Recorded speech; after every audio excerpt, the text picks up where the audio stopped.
Bem-vindo à 208ª edição do programa Pedindo Luz, cujo tema hoje é Não Mais Hitler. Numa das zonas de conflito, numa selva sul-americana, havia um guerrilheiro sanguinário a quem os seus camaradas chamavam de Hitler. Tão terrível ele era. Um dia uns missionários conseguiram falar com ele do Evangelho e ele converteu-se a Cristo verdadeiramente. Quando depois disso, um camarada seu o chamou de Hitler, como era costume, sabes o que é que ele disse? Ele disse assim: não me chames mais de Hitler, eu agora sou Lázaro. O Lázaro que estava morto e que o Senhor Jesus Cristo ressuscitou. Quero falar-te hoje desse Lázaro de que a Bíblia fala. Em João 11:25, nós vemos o Senhor Jesus Cristo falar com Marta, a irmã deste Lázaro que tinha morrido. Eis o que ele lhe diz. Disse-lhe Jesus: eu sou a ressurreição e a vida. Quem crê em mim, ainda que esteja morto, viverá. E todo aquele que vive e crê em mim nunca morrerá. Crês tu isto? Disse-lhe ela: sim, Senhor, creio. A Bíblia diz que o homem é composto por 3 partes. Como sabes, tu tens corpo, a parte de ti que te permite que vejas pessoas e as ouças, que faças apertos de mão, porém sabe que o corpo nunca pode fazer um amigo. A parte de ti que faz isso é a alma, a tua personalidade, a parte que tem a capacidade de amar uma pessoa e de ter relações sociais. Ora, a maioria de nós não gosta de ir a funerais, nem de falar de morte. As pessoas em geral têm um grande pavor à morte. A Bíblia refere em Hebreus 2 que as pessoas, tendo medo da morte, estão por toda a vida em cativeiro. O medo da morte pode manter-te em cativeiro a vida toda, diz a Bíblia. Estás preparado para morrer? A Bíblia diz: prepara-te para te encontrares com Deus. O diabo ainda hoje diz ao homem o que disse a Adão: certamente não morrerás.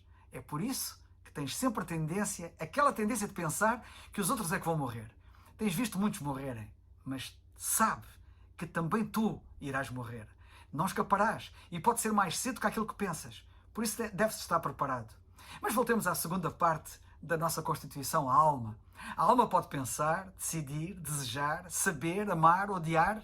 Resumindo, é a parte de nós a que chamamos personalidade. A Bíblia diz que os animais também têm alma, além do corpo. Eles também têm emoções, sofrem, amam, ficam com raiva. Se os animais têm corpo e alma, o que é que os torna diferentes dos humanos? O que é que te torna diferente a ti do cachorro, do gato? Já pensaste nisso? É o espírito. O espírito é a terceira parte do homem. Nenhum animal tem espírito, só o homem.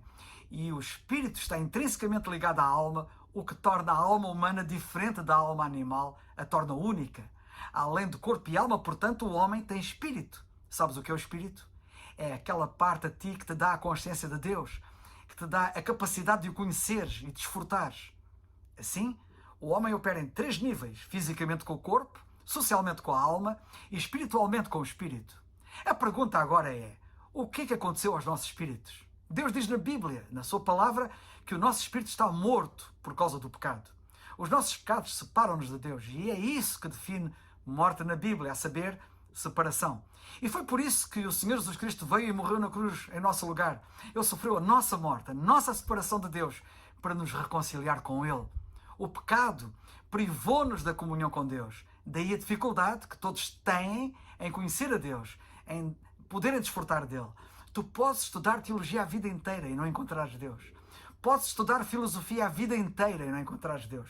Podes ser o cientista mais brilhante do mundo e não encontrares Deus. Sabes porquê? Porque algo se interpôs entre o teu espírito e Deus, o pecado. E a Bíblia diz em Romanos que todos pecaram e destituídos estão da glória de Deus. Todos nascem separados de Deus.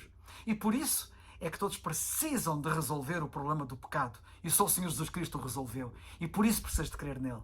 Tu podes estar fisicamente vivo, socialmente vivo, mas espiritualmente morto. A Bíblia diz que aquele que vive em deleites e pecados está morto, ainda que viva. Podes adquirir muita coisa, mas estás morto. É assim que o mundo está, vivo, mas morto. Vemos isto retratado no homem rico de que o Senhor Jesus Cristo um dia falou. Esse rico disse: alma, relaxa, diverte-te, desfruta das tuas riquezas, tens muitos anos para viver, adquire mais riquezas. Todavia, Deus chamou de louco e tirou-lhe a vida naquela noite. E que noite tenebrosa foi para ele aquela noite. Podes pensar que ainda podes viver muito, mas Deus pode chamar-te hoje para te encontrares com Ele. Que noite vai ser a tua? Peço-te que agora penses em Lázaro quando estava naquela sepultura. Ele estava sepultado, havia 4 dias. Ele é um quadro do pecador sem vida. Em primeiro lugar, ele estava sem apetite. Percebes porque é que o homem, no seu estado natural de morto espiritualmente, não tem apetite de Deus? Não te surpreendas se tu próprio não tens apetite de Deus. É essa a condição natural do homem. Não tem apetite de ler as Escrituras, de falar com Deus ou de Deus. As pessoas até podem frequentar uma igreja, mas não têm apetite de Deus, não têm desejo nem prazer de ter comunhão com Deus. Em segundo lugar, ele estava sem atividade. O homem morto espiritualmente tem muitas atividades físicas e sociais, mas nenhuma atividade espiritual real. Pode ter atividade até religiosa, mas isso não é verdadeira atividade espiritual. Em terceiro lugar, ele estava sem consciência. Ele não estava consciente do estado dos seus amigos. Homens mortos não amam, não veem perigos, não são movidos pela fome, não choram, não fazem nada. Em quarto lugar, ele era cego. E a Bíblia diz que o seu estado natural, no seu estado natural, o homem também é espiritualmente cego. Isto acontece porque o homem, por natureza, não crê. A Bíblia diz assim: o Deus deste século cegou os entendimentos dos incrédulos, dos que não creem. Espiritualmente, as pessoas em geral são cegas. É essa a tua situação? Em quinto lugar, ele fedia, ou seja, cheirava mal. Ele estava morto há 4 dias e a Bíblia diz que cheirava mal.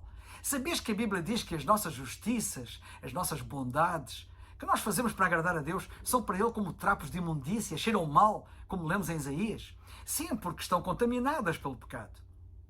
A Bíblia diz que nós somos salvos pela graça de Deus. Diz que a salvação é uma dádiva sua, não é resultante do que nós fazemos, das nossas boas ações. E isto porque estas estão minadas pelo pecado, cheiram mal. Em sexto lugar, ele estava preso. Os defuntos naquele tempo, naquele lugar, eram envoltos em faixas de ligaduras que os prendiam. Tu podes estar livre de movimentos físicos, mas também estás preso por causa do pecado. O Senhor Jesus Cristo disse que quem comete o pecado é escravo do pecado. O pecado prende, diz a Bíblia, e tu até sabes que é assim. O álcool prende, a droga prende, a pornografia prende, mas muita coisa mais prende. Pecado é mais do que aquilo que tu imaginas. E tudo isso prende. Tudo isto indica morte espiritual. É impressionante o número de pessoas que está na tumba do pecado. Se é este o teu estado ainda, gostarias de ser vivificado? Passares da morte para a vida? A necessidade de um morto é ter vida. Sabe que só o Senhor Jesus Cristo te pode dar vida, como deu a Lázaro. Por isso é que faço daqui sempre o apelo da Bíblia para nós, que é: crê no Senhor Jesus Cristo e serás salvo. Atos 16:31. O próprio Senhor Jesus Cristo disse várias vezes que quem crê nele tem vida eterna. Vais crer? Crê! Relembro o que citei no início desta locução. Disse-lhe Jesus: eu sou a ressurreição e a vida. Quem crê em mim, ainda que esteja morto, viverá. E todo aquele que vive e crê em mim nunca morrerá. Crês tu isto? Disse-lhe ela. Espero que tu também. Sim, Senhor, creio. É o farol